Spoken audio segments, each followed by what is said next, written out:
Di lereng utara Yogyakarta, di kaki Merapi yang gagah berdiri, ada sebuah desa yang sederhana namun penuh pesona. Sebuah tempat yang tidak hanya menawarkan keindahan alam, tetapi juga kehangatan manusia, budaya, dan kearifan lokal yang terus terjaga. Selama 1 bulan, kami singgah di sini, menjadi saksi dari setiap detik kehidupan yang berjalan dengan damai. Dari pagi yang disambut dengan udara sejuk dan kabut tipis, hingga malam yang ditutup dengan suara jangkrik dan cahaya rembulan. Waktu seakan melambat, memberi ruang untuk kami belajar, merenung, dan merasakan kehidupan yang sesungguhnya. Perkenalkan, nama saya Indro Harwanto sebagai pengelola Desa Wisata Sejarah Kelor.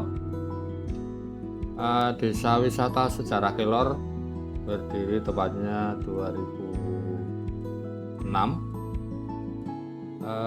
Sejarah tentang desa wisata ini karena kita punya joglo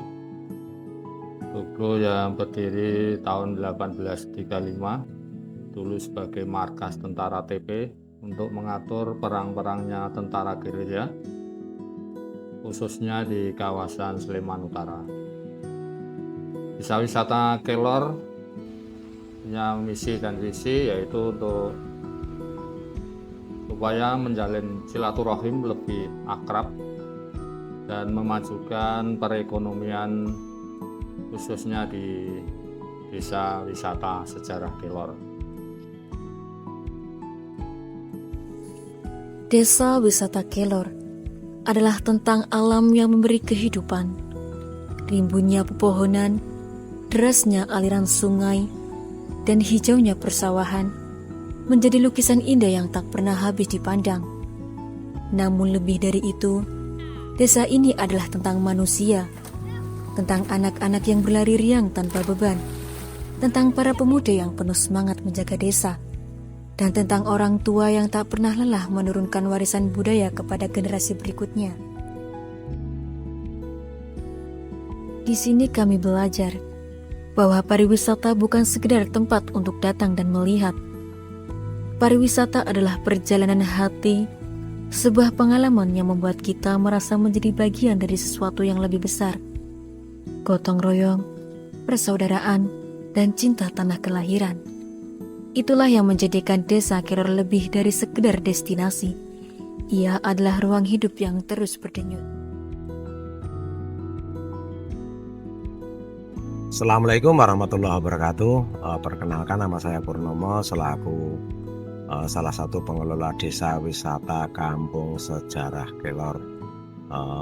Di sini saya akan menjelaskan apa saja yang ada di Desa Wisata Sejarah Kelor, terutama untuk paket-paketannya.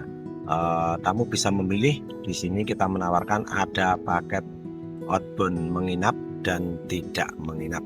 Biasanya kalau tidak menginap outbound itu nanti ada yang susur sungai, ada yang permainan kolam, ada yang permainan pakai alat. Biasanya ada permainan kolam juga, ada permainan bengkok. Untuk kegiatan yang bermalam yang kita tawarkan biasanya ada nanti jurit malam, ada api unggun, baru nanti di pagi harinya kegiatan outbound. Untuk masalah wisata alamnya, yang di sini yang paling disukai adalah wisata trekking atau susur sungai.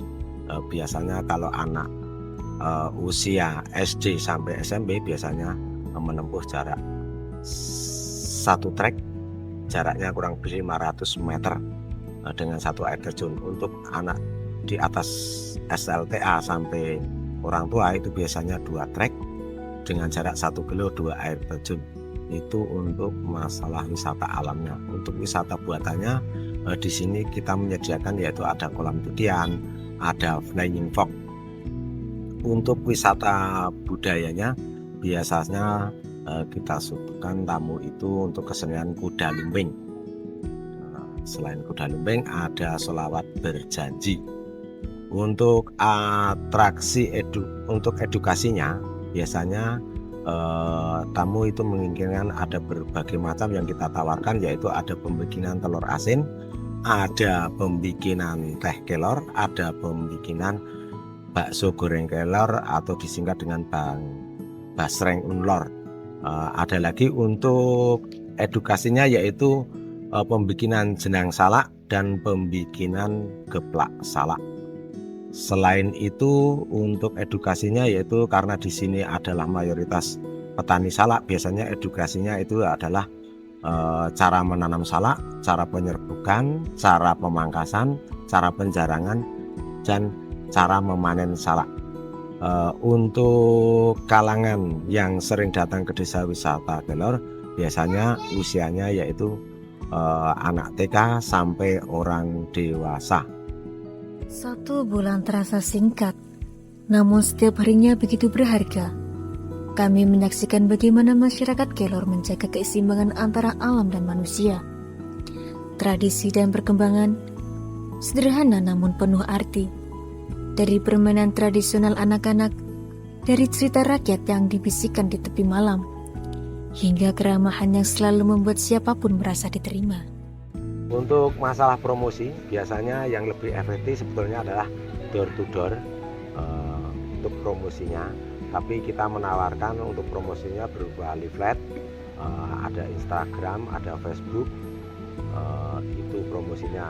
Di samping itu untuk promosinya biasanya dibantu oleh Dinas Pariwisata, itu berupa tabletop di wilayah lain, biasanya mengumpulkan berbagai macam sekolah tingkat SMP atau SMA, itu biasanya kumpulan dari kepala sekolah.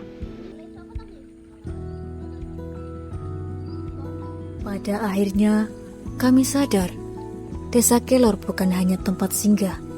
Ia adalah rumah yang selalu terbuka, rumah yang mengajarkan arti syukur, arti kebersamaan, dan arti menjaga warisan. Rumah yang akan selalu kami rindukan meski jarak memisahkan. Inilah Desa Wisata Kelor, Kecamatan Turi, Kabupaten Sleman, Yogyakarta. Sebuah kisah yang kami rangkai dalam perjalanan singkat, namun abadi dalam ingatan. Sebuah cerita tentang alam, budaya, dan cinta yang tak lekang oleh waktu. Selamat datang di Kelor, desa kecil dengan jiwa yang besar, tempat di mana setiap langkah adalah kenangan, dan setiap kenangan adalah bagian dari perjalanan hidup kita.